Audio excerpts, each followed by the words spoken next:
A very good evening and welcome to Primetime News on TV1. We've got the latest of news from here at home and across the globe lined up for you here tonight.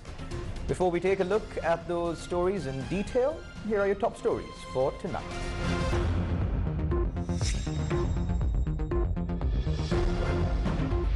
Finance Minister Basil Rajapaksa chairs meeting of Special Committee on COVID-19. Advises to monitor the public's adherence to health guidelines. 855 indictments filed against Pujit and Hemasiri at the Colombo Permanent High Court trial at bar for their failure to prevent the April 21st attacks.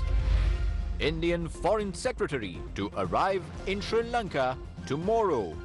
Plans to tour Kandy, Trincomalee and Jaffna. 2 Japanese military vessels to dock in Colombo. Teachers associations respond to Sarath Weerasekara's statement. තඩාකත්පල්කාරවන්ට විරුද්ධව අනිවාර්යයෙන් මම නම් police භාර ඇමතිතුමා හැටියට ඉතාම දැඩිව ක්‍රියා කරනවා. අපි අහනවා ආණ්ඩුවෙන් ඔහුගේ තදවිදිය මොකක්ද කියලා.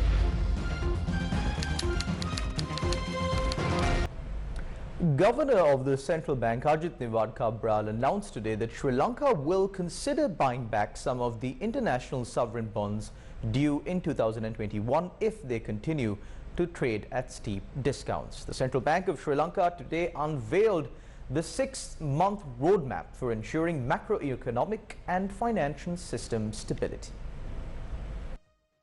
In summary, the roadmap had paid attention to 20 facts. Intervene by providing the funds to finance the country's energy bills and thereby to infuse liquidity. Promote investments in rupee-denominated government securities with a guarantee on the exchange rate. Strengthen mandatory conversion of export proceeds. Request the government to tax profits of exporters at 28% and not 14% where forex is not repatriated and converted. Share the burden of pandemic losses suffered by local SMEs by allocating rupees 15,000 million towards interest accrued through a mechanism which is to be worked out. Use monetary policy tools to unwind monetary stimulus extended during the pandemic. Use macroprudential tools as well as macroprudential regulation and supervision to guide the financial sector towards sustained stability. Facilitate education and health-related forex outflows immediately. Lift the ceiling imposed on outward investment and migration allowance effective from January 22. We would establish the International Transactions Reporting System to monitor foreign exchange transactions commencing on January. Monitor services related foreign exchange inflows and ensure due repatriation and conversion. Replace maturing debt obligations with new inflows through non-debt sources wherever possible. Take measures to improve the sovereign ratings. Strengthen workers' remittances through official channels and to restore licenses of money chain. A focus of the 6-month plan was the international sovereign bonds and debt repayment. There is a $500 million ISB repayment due in January 2022 and $1 billion in July. The governor of the central bank unveiling the roadmap promised there will be no default and said it was considering the possibility of buying back the entire issue of ISBs maturing in January 2022 and or July 2022. If high discounts are prevalent in the market.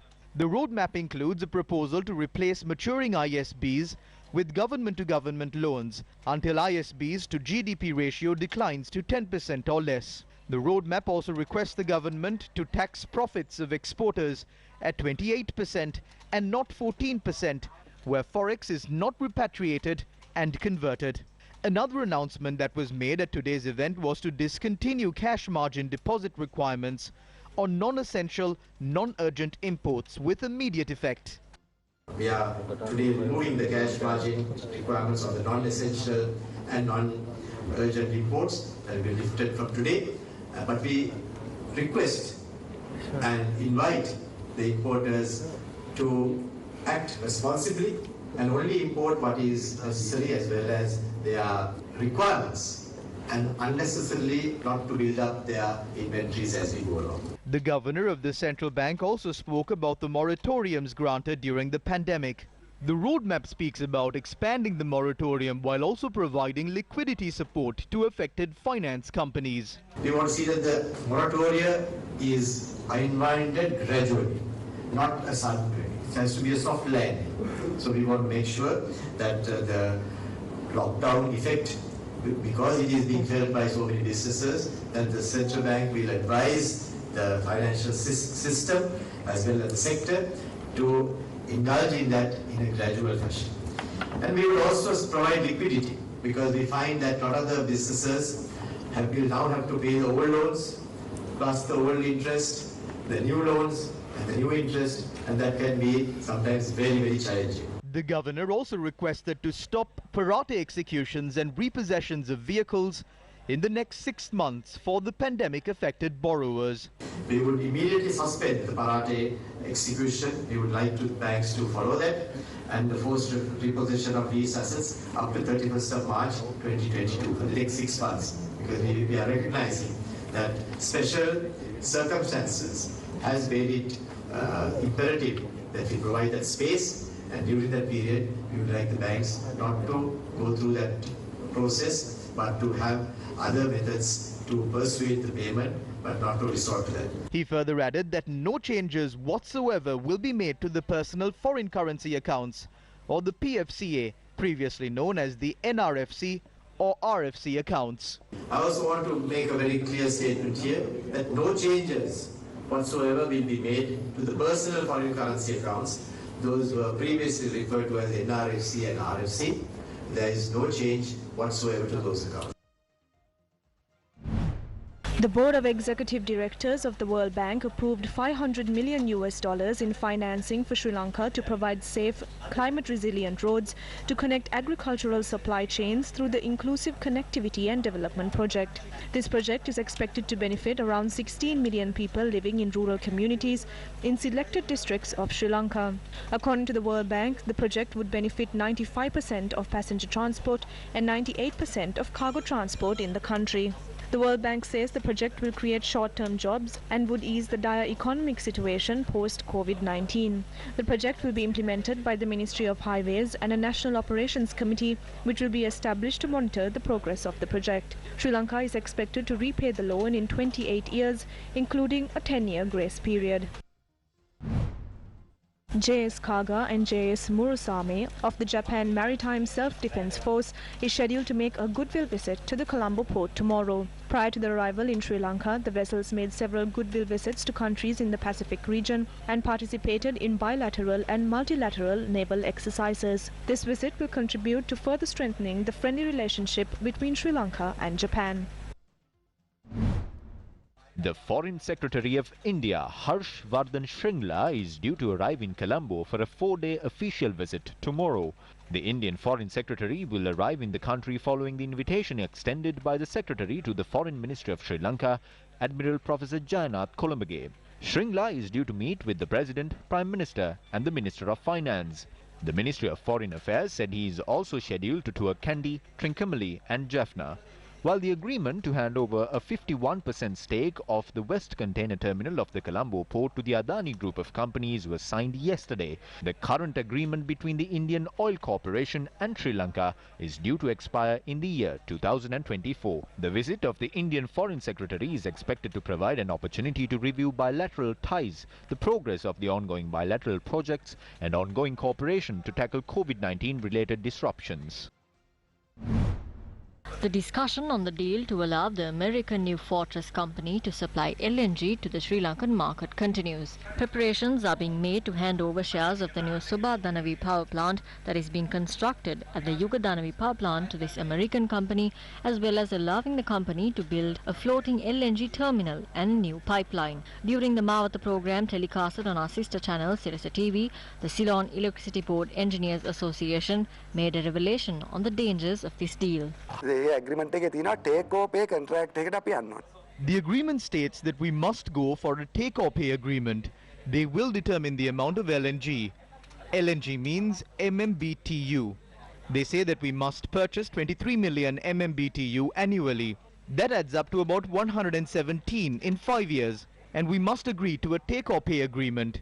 We must pay for it even if we don't use it. We have to pay the same amount despite how much of LNG we use. With the way that our power plants are running right now, we cannot use 117 million MMBTU. We can only use about half of it. We can only do two things. One is that we can allow water to seep out when we are experiencing heavy rains and operate these power plants. Otherwise, we must operate the hydropower plants, in which case we will not be able to use all of this. Even though we don't use it, we have to pay for it. And the LNG that remains in their tanks, they can sell to us again.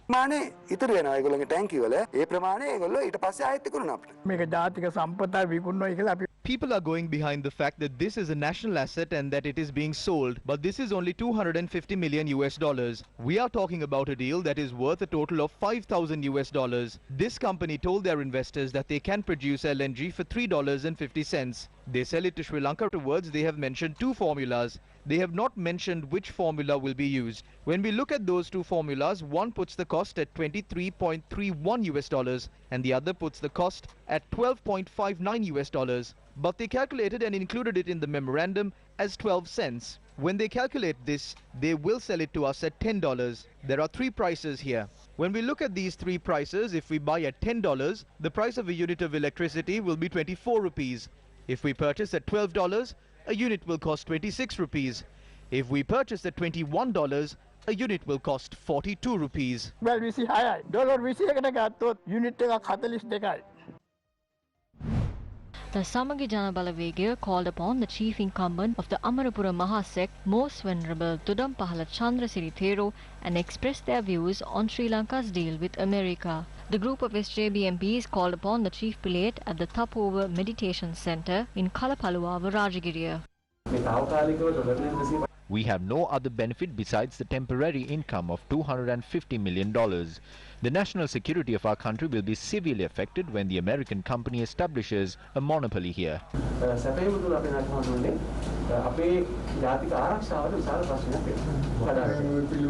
Our Sangha Council has held discussions regarding this. I cannot give my personal opinion on this. Therefore, the Sangha Council will reveal our stance soon, taking into consideration your opinions as well.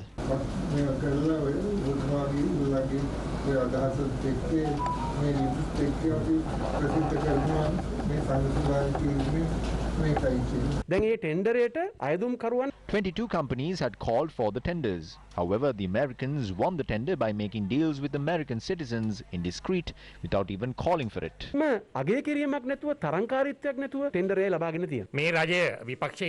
When this government was in the opposition, they gave a clear promise saying that they will not sell any state property or national resources in their policy statement of vistas of prosperity and splendor.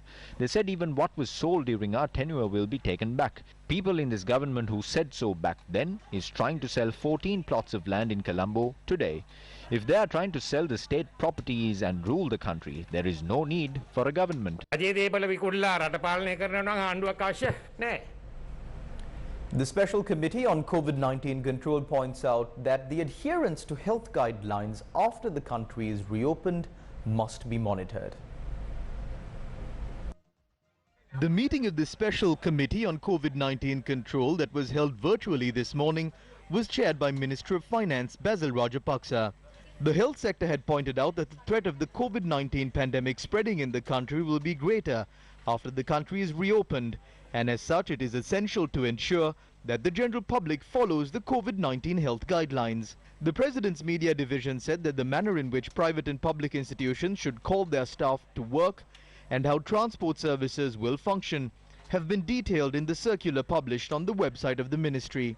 The President's Media Division added that about 95% of the population above the age of 30 have been fully vaccinated, while the vaccination programs for those between the ages of 20 and 30 and children with various complications between the age of 12 and 19 are being conducted successfully. The Special Committee on COVID-19 Control also decided to conduct a survey on the people vaccinated in the country. The Hambanth district vaccination program for children with various complications between the age of 12 and 19 began today under the auspices of Sharanti Rajapaksa. The vaccination program was conducted at 4 hospitals in the district.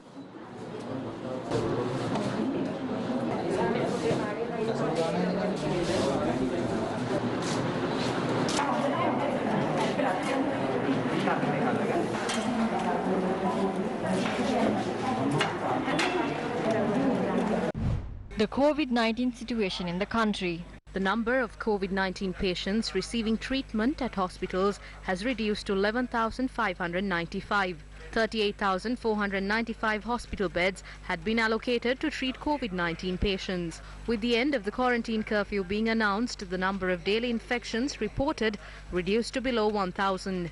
The number of COVID-19 infections identified in the country yesterday stood at 912. 59 deaths were also confirmed yesterday. 47 of the deceased were senior citizens above the age of 60. According to the information released by the epidemiology unit, the number of COVID-19 deaths at home and before hospitalization has increased to 21.8% during the last week.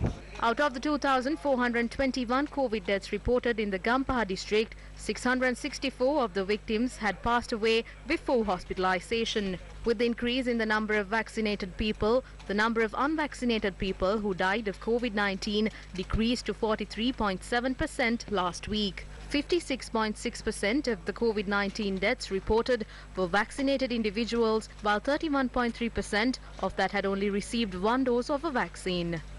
73.2% of the total COVID-19 deaths reported in the country were of unvaccinated individuals. According to the information published by the epidemiology unit, there is a slight reducing in the deaths reported from among people above the age of 60. The percentage of deaths of senior citizens above 60 years was 75.7% during the last week, a drop from the 80% death rate among the same age category reported during the two preceding weeks. However, 77.1% of the COVID-19 deaths reported in the country are from among people above the age of 60. Several members of the army, including the commanding officer of the Matakulea army base, were arrested recently in connection to a murder. We've got the details of this story lined up on our news tonight.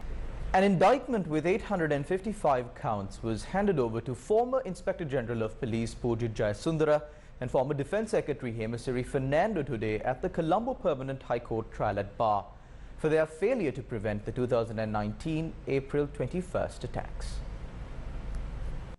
The court ordered for the evidence examination to begin on the 22nd of November and also ordered for a summons to be served on the first and second witnesses from the prosecution to be present in court on that day to provide evidence. The bench, comprising of Justice Namal Balale, Aditya Patabandige and Mohammed Izzadeen, were appointed by the Chief Justice upon a request made by the Attorney General.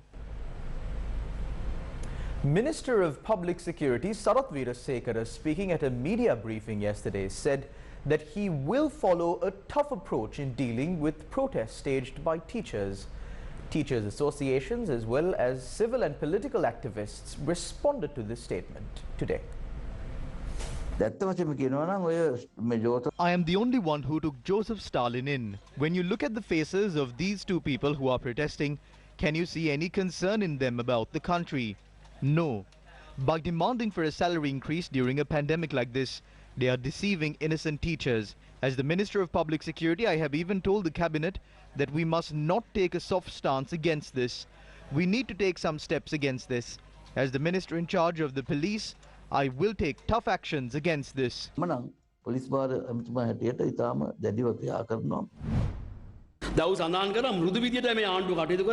is saying that the government is soft and because of that he must take tough decisions and tough measures. We would like to know what these tough measures and tough decisions are. He made a proposal in this regard to the Cabinet. We need a clarification from the government on this matter. Is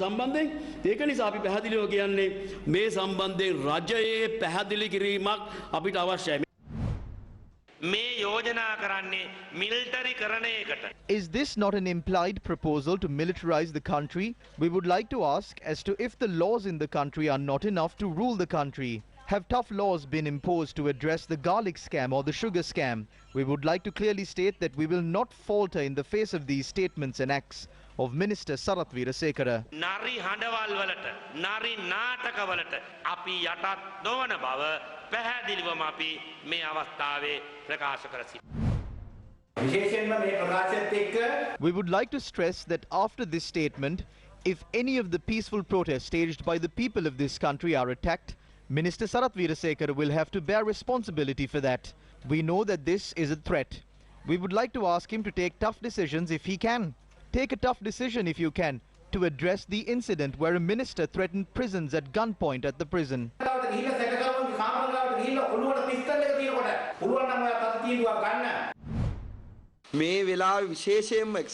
What are these statements that you are making even before the president who addressed the United Nations General Assembly lands in the country? You are not in charge of an underworld gang. You are in charge of the Sri Lanka police. You must know that if the country loses its reputation internationally because of such statements and we lose the GSP Plus concession, you will be held responsible for the tens of thousands of jobs that will be lost as a result of that. If you cannot even understand the gravity of this, please resign.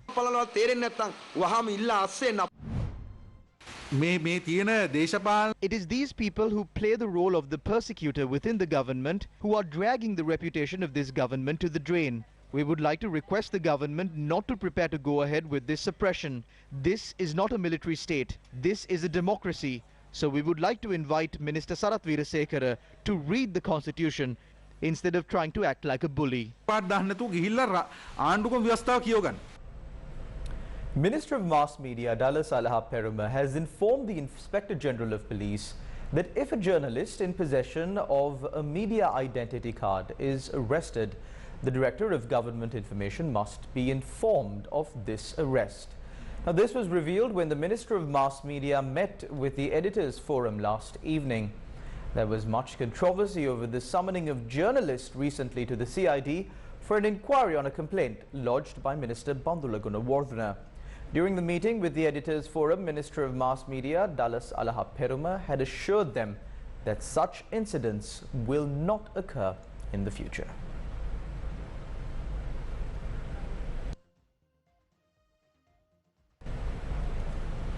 Before the commercial break, I mentioned about a number of army officials being arrested in connection to a murder. Now, a matter was taken up in court today as well. Let's take a look at the details of this story in your series, Crime Watch.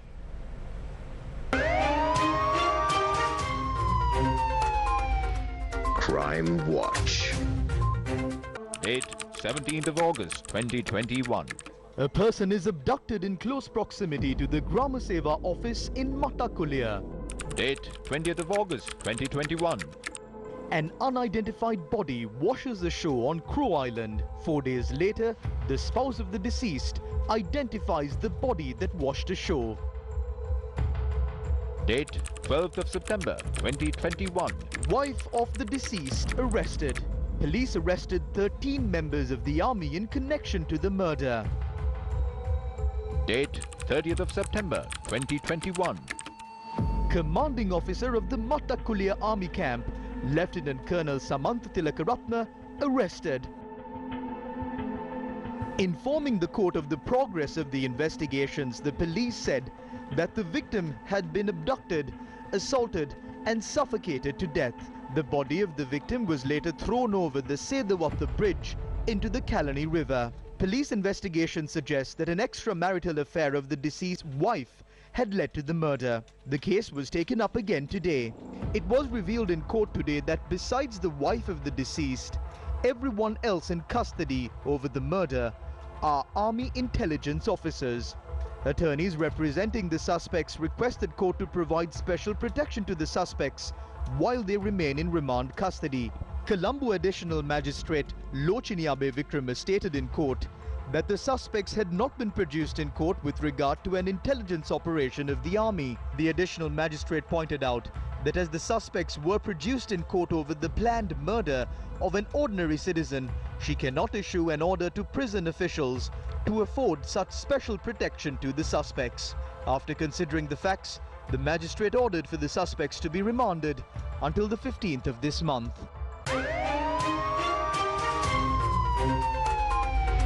Crime Watch. Farmers who have been severely affected by the fertilizer shortage in the country continue to voice their concerns.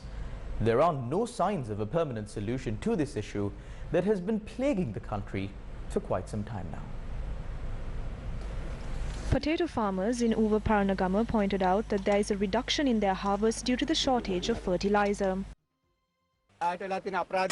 Let me tell you what has happened to our fields. See what has happened to our crops. We did not receive any pesticides or fertilizer. It was us who brought this government into power. If we don't receive the pesticides and the chemical fertilizer, we will make sure that we will overthrow this government. Then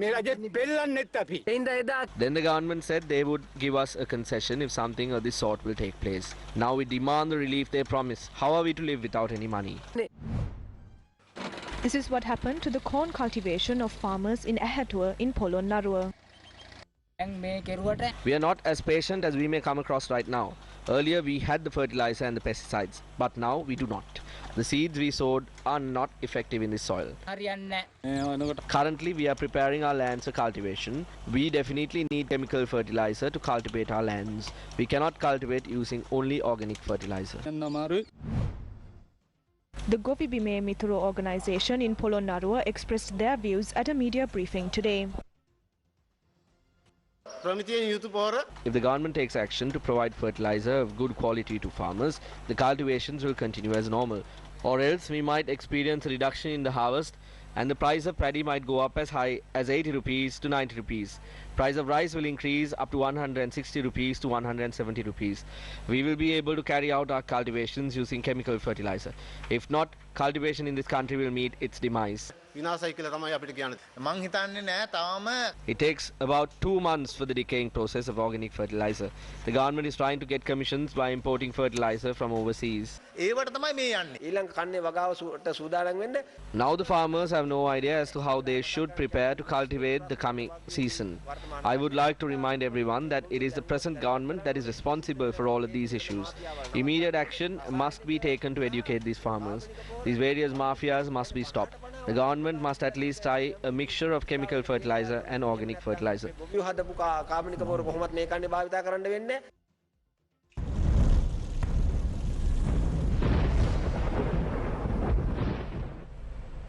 In your weather advisory for tonight, according to the Met Department, very heavy rains above 150 millimeters can be expected at some places in the northern, north central, northwestern and eastern provinces.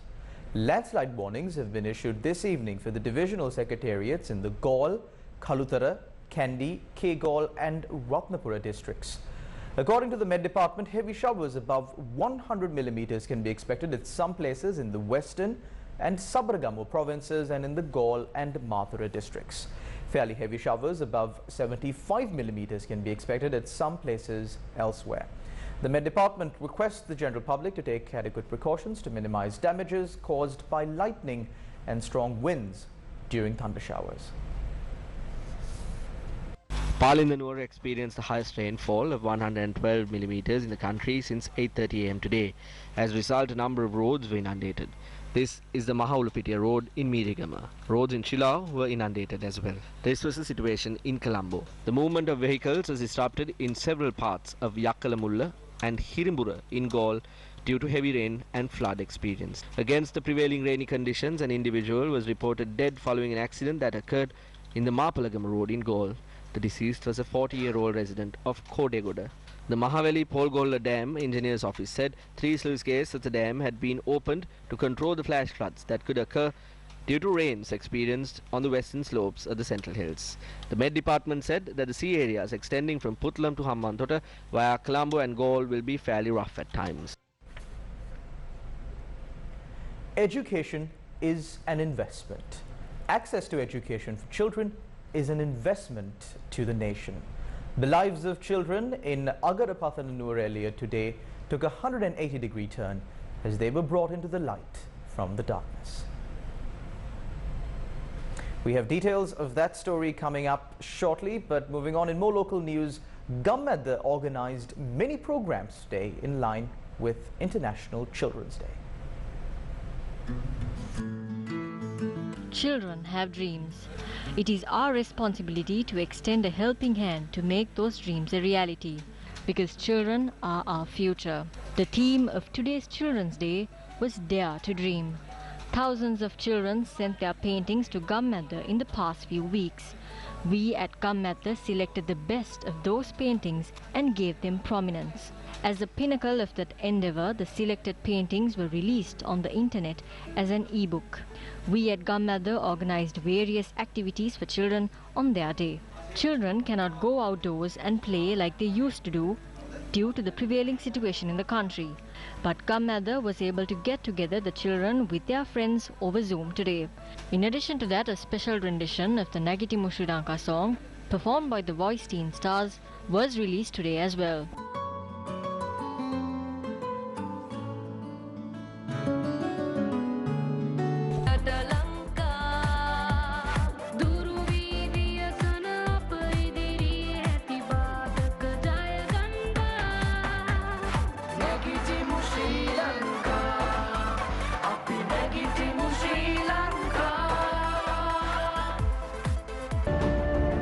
Gammadha, Nagitimu, Sri Lanka. As I mentioned before, education is an important investment to the nation. Education of children, as you know, was hampered by the COVID-19 pandemic. This is the story of how education of children was brought into the light from the darkness.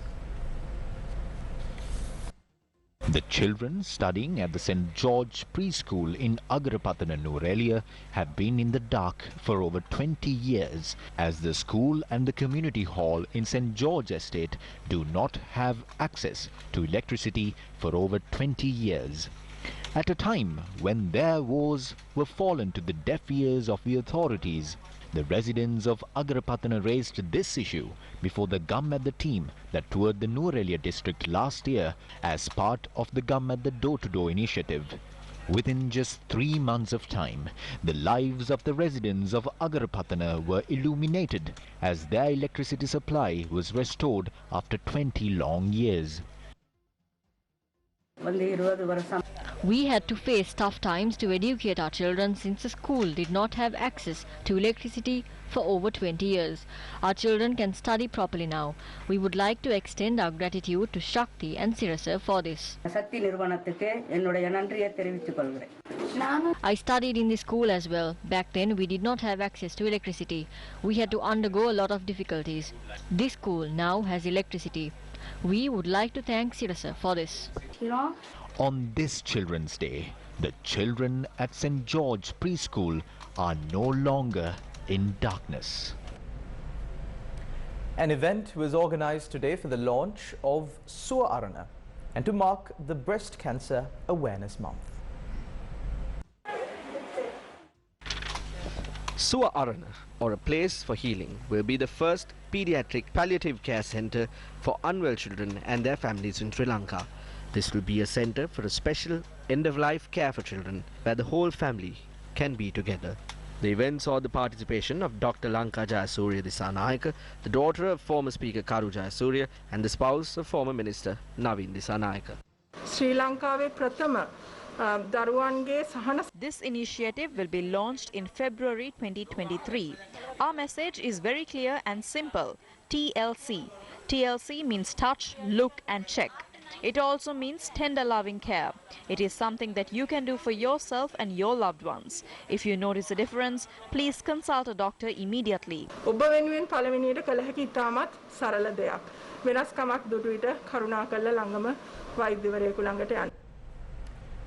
Moving on to some news from overseas. Now, Dubai opened Expo 2020 in an extravagant ceremony last night.